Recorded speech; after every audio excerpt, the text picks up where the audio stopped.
Hello दोस्तों, नमस्ते, प्रणाम। मैं घूंघट वाली 960 अपने यूट्यूब चैनल में आप सभी का स्वागत करती हूँ। तो दोस्तों, आज मैं लेकर आई बहुत ही प्यारा सा एक उठान गीत। कैसी लगी गीत कमेंट में ज़रूर बताइएगा दोस्तों। पिया वाला ईदा घून घूनवा मोरे लाला नवा रोवले। पिया वाला ईदा घून घूनवा मोरे लाला नवा रोवले। सासू जियाईनी देवता मनन को नेग अपन लेने को। सासू तड़क्यू जिनी अंगनवा मोरे ललनवा रोवले। सासू तड़क्यू जिनी अंगनवा मोरे ललनवा रोवले। पिया वाला ईदा घून घूनवा मोरे ललनवा रोवले।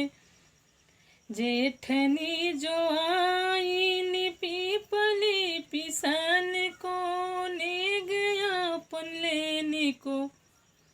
जेठनी तड़क्यू जिनी अंगनवा मोरे ललनवा रोवले। जेठनी तड़क्यू जिनी अंगनवा मोरे ललनवा रोवले।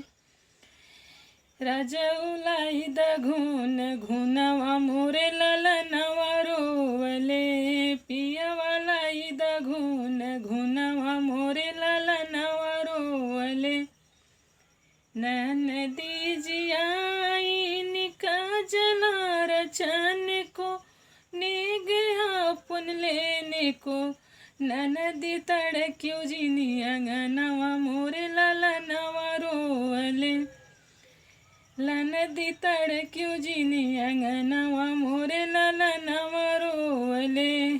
पिया वाला ईदा घून घूनवा मोरे ललनवा रोवले।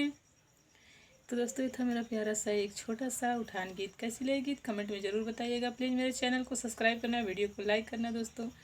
फिर मिलो को एक दिन नेक्स्ट वीडियो में अच्छी गीत के साथ। तब तक के लिए नमस्ते, प्रणाम।